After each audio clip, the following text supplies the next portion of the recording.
Naam, ni kwa mara nyingine tena mtazamaji wa Zone Media, tunakutana hapa kujuzana yote ambayo yanajiri katika anga za kimataifa, ambapo mara tu baada ya Marekani kuanzisha mashambulizi mapya dhidi ya Iran na kurejesha vikwazo dhidi ya mauzo ya mafuta ya Iran, hatimaye Wizara ya Mambo ya Nje ya Irani inayoongozwa na Mheshimiwa Waziri Abbas Araghchi imetoa taarifa yake ya kulaani hatua ya Wizara ya Fedha ya Marekani ya kuondoa kusitishwa kwa muda kwa vikwazo dhidi ya mauzo ya mafuta ya Iran.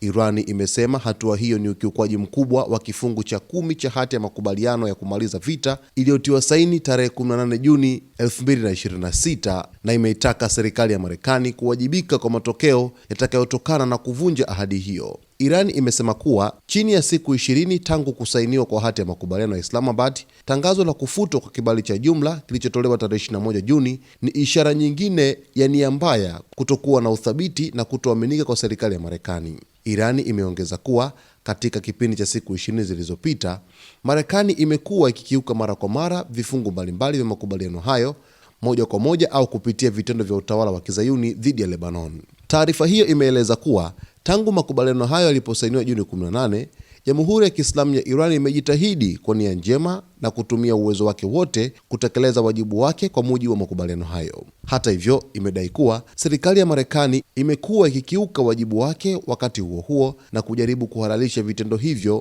kwa kutoa visingizio mbalimbali. Mwishoni, Wizara ya Mambo ya Nje ya Iran imeonya kuhusu madhara yatakayotokana na Marekani kuvunja makubaliano hayo, ikisema Iran itachukua hatua zozote itakazoziona zinafaa ili kulinda maslahi yake na usalama wa kitaifa. Hii ni taarifa moja kwa moja kutoka kwa Wizara ya Mambo ya Nje ya Iran. Imeilaani Wizara ya Fedha ya Marekani kwa kurejesha vikwazo dhidi ya mauzo ya mafuta ya Irani. Sasa Iran imesema kwamba kwanza itatumia njia ya kutetea maslahi yake na nchi yake kwa ujumla, na kwa kiasi kikubwa sana imeishutumu Marekani kwa kukiuka baadhi ya vifungu vya MOU, Memorandum of Understanding, ambayo ilisainiwa tarehe 18 Juni 2026.